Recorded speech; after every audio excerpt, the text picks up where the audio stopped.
각자의 자리에서 성경을 들고 우리 믿음으로 선포하겠습니다. 시작. 나는 하나님의 자녀입니다. 그래서 함부로 포기하지 않습니다. 나는 오늘도 믿음으로 도전합니다. 할렐루야. 여러분 어디에서 예배드리든 여러분 한 사람 한 사람은 하나님의 은혜를 입은 사람들입니다.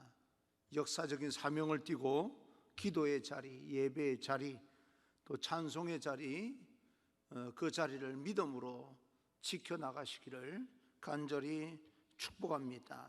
오늘은 누가 참된 제자입니까? 라고 하는 제목으로 여러분과 함께 오늘 본문을 통해서 주시는 하나님의 음성을 듣겠습니다. 다시 한번 여러분을 축복합니다.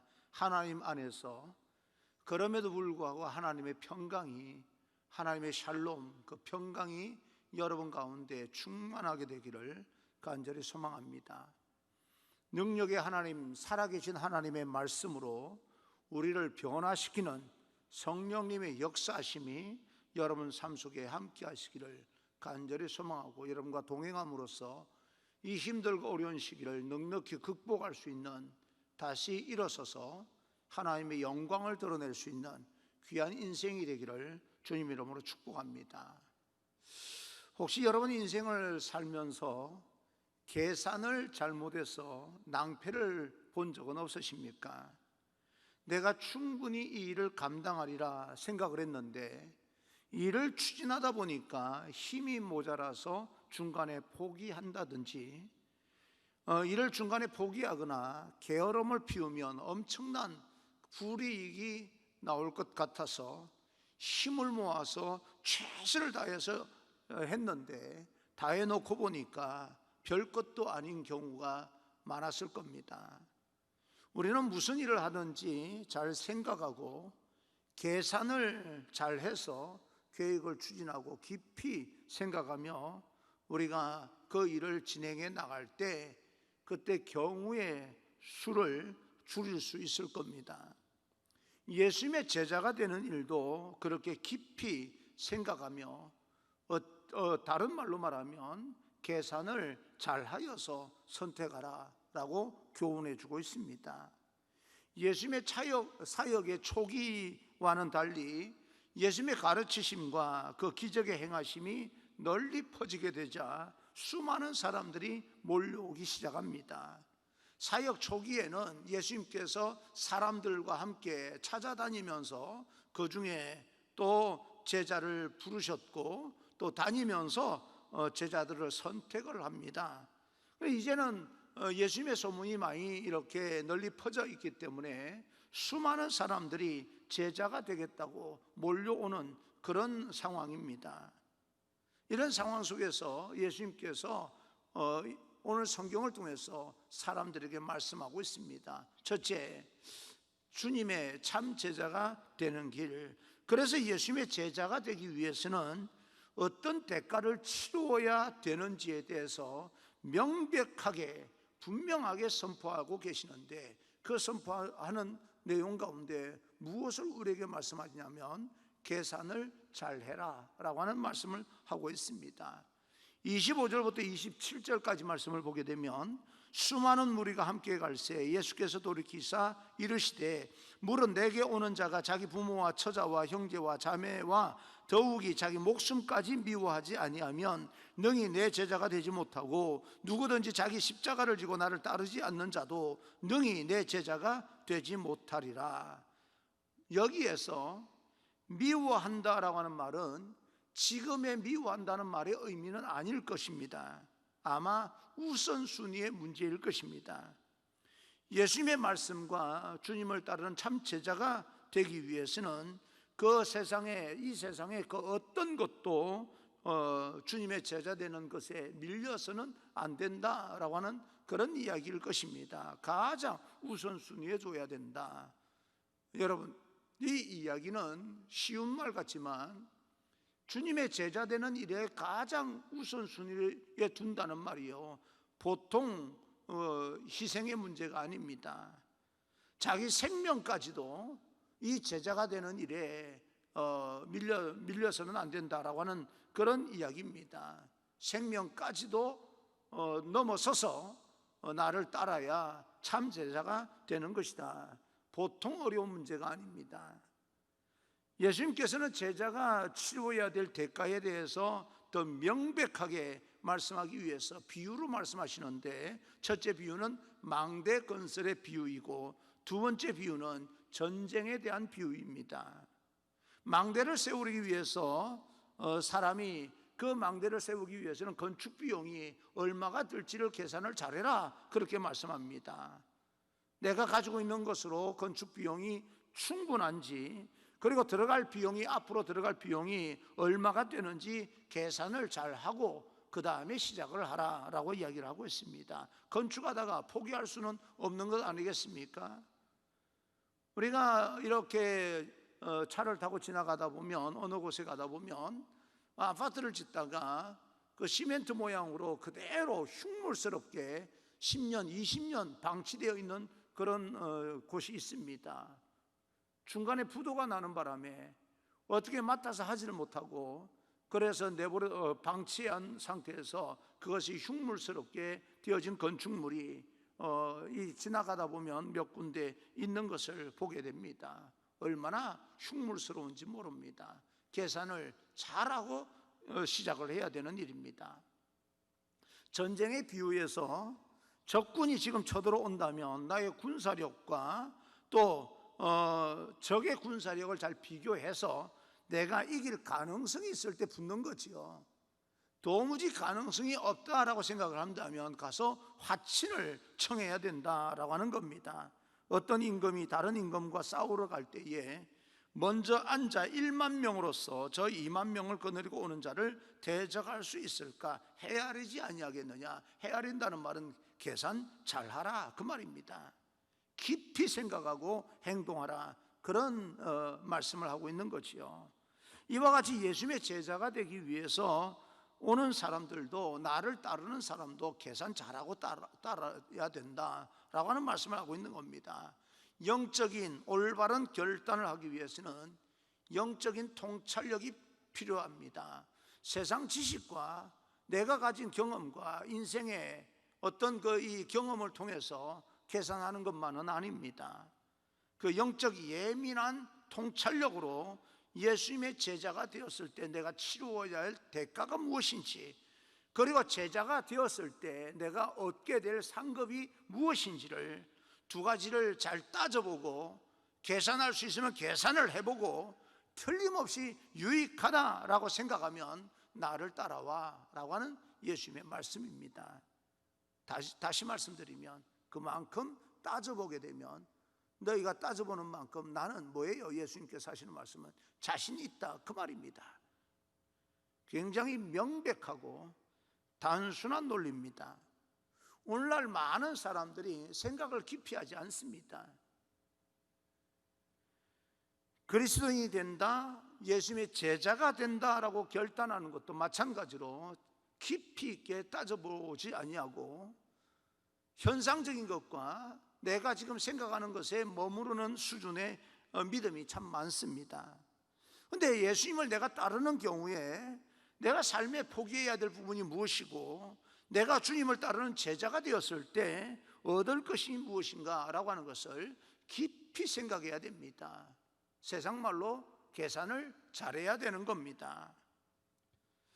계산을 잘해보시고 주님을 제자 되는 길이 정말 손해보는 일이라면 따르지 않아도 된다, 예수님께서 말씀하시는 거죠. 일찌감치 포기하는 것이 낫다. 어차피 따르지 않을 텐데. 여러분, 오늘날 코로나 바이러스를 통하여서 교회가 사회에 여러 가지 지탄을 받고 있습니다. 불안한 그런 어떤 공동체로 사람들에게 여러 가지 비난의 말을 많이 듣고 있습니다. 왜 비난의 말을 듣습니까? 우리는 열심히 예수 믿는다고 믿었지만 그동안 코로나 바이러스 오기 전까지의 모든 우리 교회의 어떤 그 믿음의 형태가 일반 사람들에게 곱지 않게 보였다고 하는 이유가 있을 것이고, 코로나 바이러스가 오면서 그 사람들 보기에는 교회가 굉장히 이기적으로 행동하는 것처럼 보이니까 비난하는 거 아니겠습니까? 그래서 나가서 오늘날은 우리가 다른 사람들에게 내가 예수 믿는 사람입니다, 교회 다니는 사람입니다 말하기가요 여간 부담스럽지가 않아요. 지금 세상이 그렇게 되어버린 겁니다. 그런데 여러분, 오늘 예수님께서 하시는 말씀이요, 이런 가운데서 너 계산 잘해야 돼 라고 하는 말씀을 하시는 거예요. 내가 오늘날 이 되어지는 현상 가운데서 예수 믿습니다, 내가 교회 다닙니다 라고 하는 말이 부담스럽다 할지라도 너 계산 잘해봐. 지금 이것이 일시적인 현상 가운데서 너가 잘못 선택하면 영원한 생명을 이룰 수가 있는 거야. 계산 잘해보고 지금 이렇게 부담스러운 상황을 믿음으로 어떻게 하든 극복을 하려고 선택을 하든지, 아니면 힘들고 어려우면 여기서 포기를 하든지 계산을 잘 해보고 너 선택해야 돼 라고 하는 말씀을 오늘 이 성경을 통해서 우리에게 해주시고 있습니다.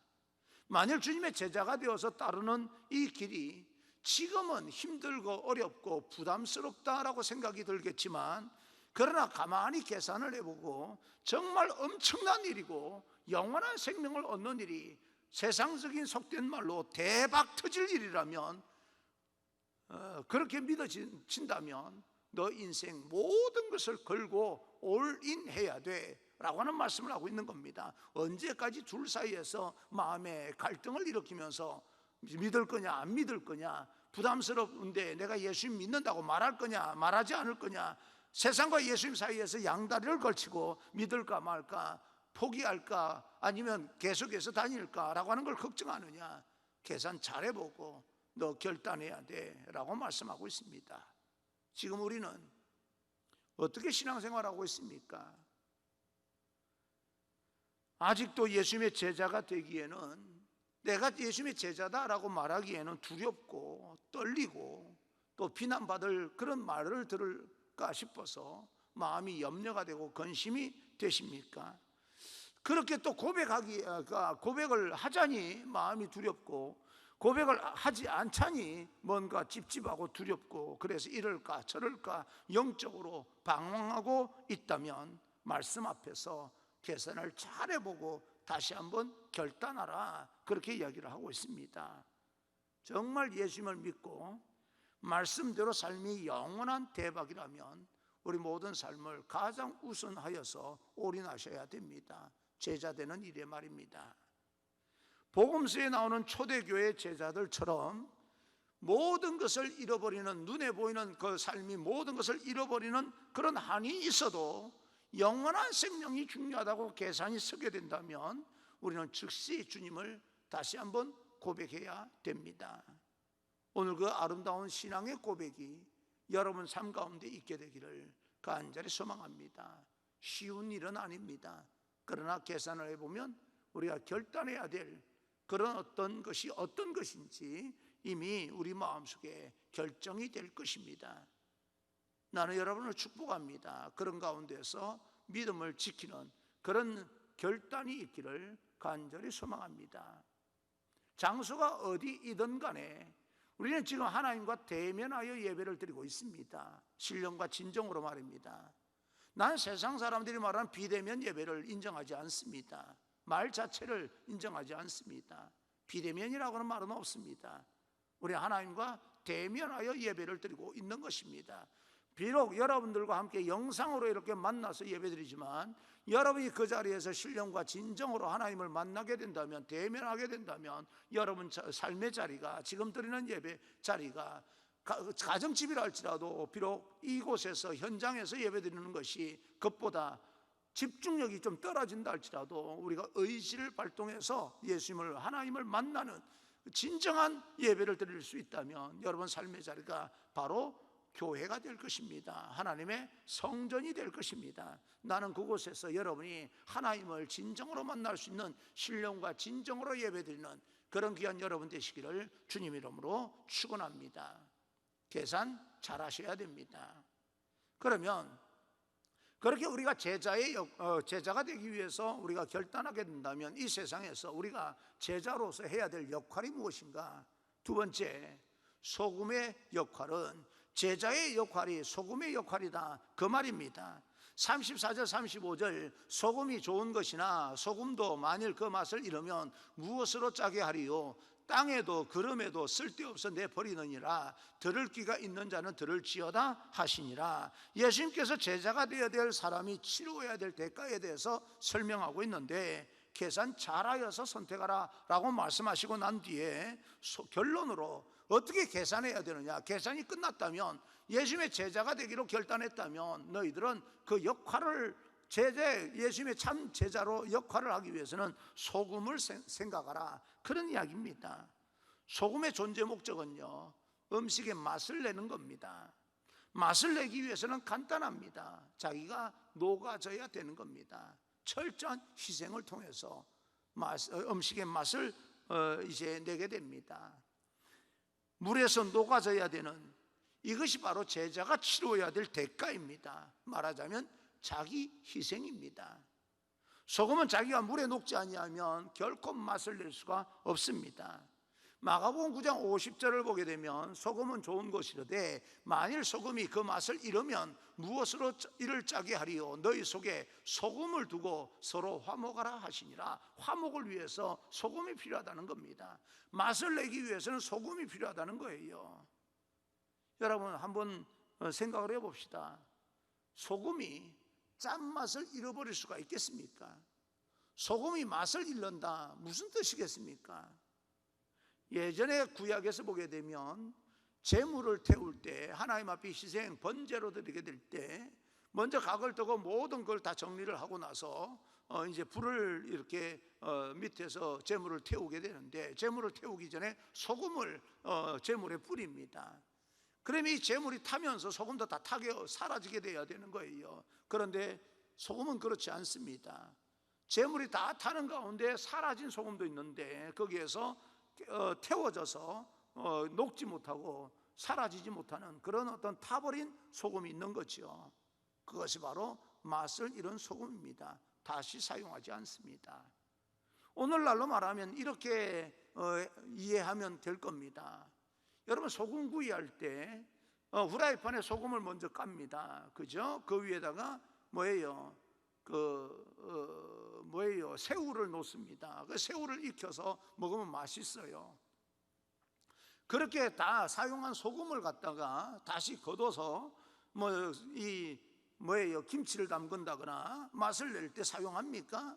아니요. 그 소금은 다 버려버리는 거예요. 이미 맛을 잃은 소금이기 때문에 다 버리는 겁니다. 그렇게 맛을 잃은 소금은 쓸데없어서 땅에 다 버리워지게 되는 겁니다. 그렇듯이 이 땅에서 우리가 소금의 맛을 내지 못하는 그런 제자라면 그 제자의 역할을 다 감당하지 못하게 되는데, 오늘날 교회가, 우리 믿음의 사람들이 제대로 소금의 역할을 감당하는 그런 예수님의 참 제자인가, 그리스도인인가 라고 하는 것을 우리는 깊이 있게 생각을 해봐야 됩니다. 너희 속에 소금을 두고 화목하라 라고 하는 말씀은 제자들 모두가, 우리 모든 믿음의 사람들이, 구성원 모두가 이 세상의 소금의 역할을 잘 감당하면 불화할 일도 없다는 거예요. 갈등을 일으킬 이유가 없다는 이야기입니다. 사실 같은 믿음의 공동체 안에서 각자 한 사람 한 사람이 소금의 맛을 잃지 않으면 그 공동체는 화목할 수밖에 없고요, 세상의 소금이 된다는 말은 세상을 변화시킬 수밖에 없는 그런 역할을 감당하게 된다는 이야기인데요, 그러나 우리가 그동안 세상이 변화하지 못한다는 이야기는 우리가 소금의 역할을 제대로 감당하지 못했다, 그 말입니다. 짠맛을 내는 소금이 되어서 화목하기 위해서는 기꺼이 자기 자신이 녹아서 희생이 되어져야 됩니다. 바닷물의 농도가 5%도 안 된답니다. 3% 정도 된다고 그래요. 그런데도 불구하고 바닷물 전체 3%의 소금 농도가 있는데도 불구하고 그렇게 짭니다. 그리고 그 바다에서 사는 모든 생물들이 그 3% 되는 소금으로 인하여서 건강함을 유지하면서 살아가게 되는 겁니다. 한국 사회에 그리스도인들이 통계적으로 20%랍니다. 세상에 이 한국 교회가 교회를 통해서 변화되기는커녕 왜 이렇게 사회에 오히려 교회 공동체가 불안해하고 비난을 받는, 정말 사람들에게 이 비난의 말을 듣는 그런 공동체가 된 것입니까? 전체 교인 숫자가 통계가 20%라고 하는 말이고요. 어떤 이유에서든 목적을 가지든 뭐 그건 계산할 필요는 없는 것 같고, 지도자 레벨에 속한 그런 그리스도인들은 40%랍니다. 뭐 그 중에 목적이 있는 사람이 있겠죠. 통계적으로 그렇게 되는 거예요. 근데 왜 한국 사회가 이 모양입니까? 정치 사회가 왜 저 모양입니까? 아니, 한국 사회까지 갈 것도 없이요, 한국 교회 공동체가, 교회는 또 왜 이 모양입니까? 소금의 역할을 제대로 하지 못한 까닭이 고스란히 부작용으로 나타나고 있는 것입니다. 마가복음 9장을 보게 되면 예수님 제자들 사이에 서로 격분하고 논쟁이 일어납니다. 크게 쟁론이 일어났다라고 이야기를 하는데요, 3년간 예수님과 함께 동고동락하는 제자들 사이에서 이렇게 큰 논쟁이 일어난 이유가 무엇이겠습니까? 내가 너보다 크다는 거예요. 내가 너보다 잘났다는 겁니다. 내가 너보다 높은 자리에 올라가야 되겠다, 그 말입니다. 그래서 서로 자기가 내가 너보다 높은 자리에 올라가야 돼, 내가 더 좋은 자리를 차지해야 돼 라고 하는 것 가지고 서로 논쟁이 일어나고 격분이 일어나고, 큰 어떤 이 쟁론이 일어난 겁니다. 오늘날 교회 공동체하고 거의 흡사하지 않습니까? 그래서 예수님께서는 제자들에게 그렇게 그 쟁론을 일으키는, 서로 좋은 자리에 앉겠다고 그렇게 싸우는 제자들에게 마가복음 9장 35절에 이렇게 이야기합니다. 누구든지 첫째가 되고자 하면 뭇사람의 끝이 되며 뭇사람을 섬기는 자가 되어야 하리라 라고 서로 화목하는 도를 가르칩니다. 오늘 제자가 되는 그런 어떤 길에는 대가를 치러야 되는 그런 어떤 주님께서 명령하시는 말씀 앞에서 우리는 그나마도 철저하게 반성이라도 해야 됩니다. 내가 정말 예수 믿는 사람으로서 하늘의 축복받는 것도 중요하지만, 그러나 내가 대가를 지불할 걸 지불하고 있는지를 철저하게 반성이라도 해야 됩니다. 목회자는 목회적 반성을 해야 되고, 우리 모든 성도들은 다시 한번 내 믿음을 반성을 하면서 내가 이 땅에서 소금의 역할을 제대로 감당하고 있는지, 가정에서 내가 가정의 한 일원으로서 가정을 위해서 내가 철저하게 희생을 하고 있는지, 가정에서 희생한다 그러면 어떤 희생이겠습니까? 그것으로 인하여서 가정이 화목하고 교회 공동체가 더 아름다운 공동체가 되기 위해서 화목하는 그런 소금의 역할을 감당하는 사람이 더 많아지면 많아질수록 교회가 갈등을 일으킬 수가 없는 거지요.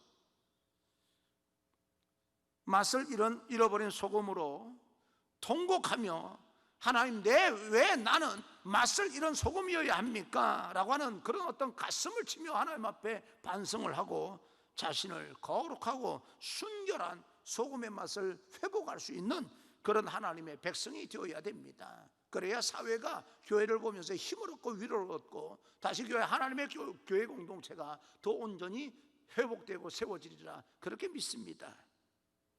근데 이 화목이라고 하는 것은요, 먼저 우리가 해야 될 부분이 있어요. 세 번째, 하나님과 화목하라. 고린도후서 5장 18절을 보게 되면 모든 것이 하나님께로서 났으며 그가 그리스도로 말미암아 우리를 자기와 화목하게 하시고 또 우리에게 화목하게 하는 직분을 주셨으니, 화목하게 하는 직분을 주셨다. 집사와 권사와 장로와 속장과 인도자와 선교회장, 교사, 찬양대원, 주방대원, 할 것 없이 어느 곳에 있든지 직분을 내가 받았다면 그 직분은 화목하기 위한 직분이지 나를 드러내기 위한 직분이 아닙니다. 교회에서 나름대로 여러분들이 직분을 받으셨다면 모두 일하라고 주신 직분이에요. 그 일이 무엇입니까? 화목하는데 너가 희생하라고 주신 직분이에요. 사역자는 사역자대로 희생을 해야 됩니다. 목회적 희생이 있어야 되는 거죠. 내가 인정받기 위해서 하는 것보다 하나님의 영광을 위해서 한다면 하나님께서 우리를 세워주시지 않을 수가 없는 거죠. 장로님들은 장로님대로 그 역할을 감당하며 희생해야 됩니다. 희생을 위해서 직분을 주신 거예요.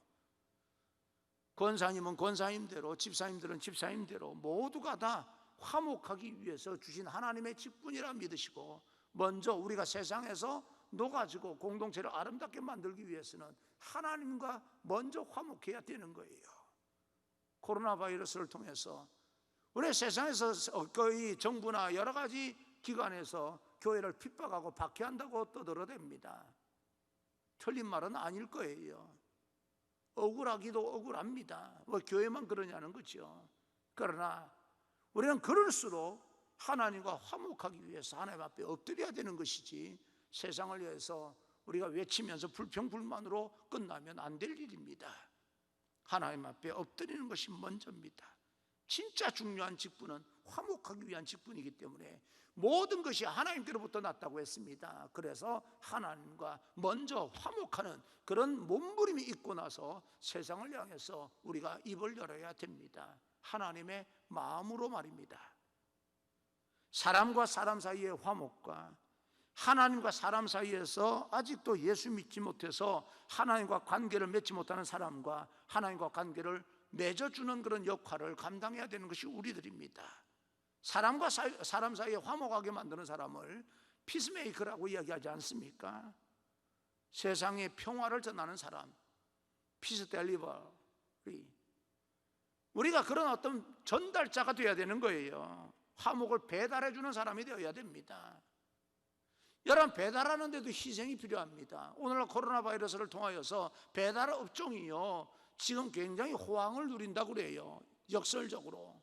그런데 여러분, 며칠 전에 이야기 들으셨습니까? 인천의 얼왕동입니까? 배달하다가 음주운전에 치여서 죽은 사람이 있어요. 여러분, 겉으로 보기에는 호황이지만 그 인생도 고달픈 겁니다. 나름대로 자기 희생하면서 다른 사람에게 전달하고 다른 사람을 기쁘게 하고 다른 사람을 살아남게 만드는 것이 바로 배달이에요. 오늘날 우리가 이렇게 서로 만나지 못하고 속된 말로 대면 비대면 뭐 그렇게 나누는 것도 나는 마땅치 않지만, 우리가 영상 예배를 드리면서 사람을 만나지 못한다면 우리가 가지고 있는 이 복음과 이 생명을요, 다른 사람에게 배달해 줄 수 있는 사람이 되어야 되는 거예요. 그러기 위해서는 자기 희생이 필요한 겁니다. 여러분 가정에서, 여러분 일터에서, 여러분 교회에서, 여러분 모임에서 여러분 때문에, 나 때문에 그 공동체가 살아난다는 그런 어떤 공동체를 만들어야 되는데, 나 때문에 분열을 일으키고, 나 때문에 불안하고, 나 때문에 힘들고, 나 때문에 공동체가 파괴되어진다면 우리가 다시 한번 내가 어떤 위치에서 희생하고 있는지를 다시 한번 점검해 볼 필요가 있다는 이야기입니다. 그것이 바로 화목하는 직책이에요. 이유가 없습니다. 이것도 하나님의 말씀입니다. 화목하는 직책도요. 비록 힘들고 어려운 환경과 삶 가운데 우리는 버겁고 너무너무 힘들고 어려운 가운데서 버티고 살아갑니다.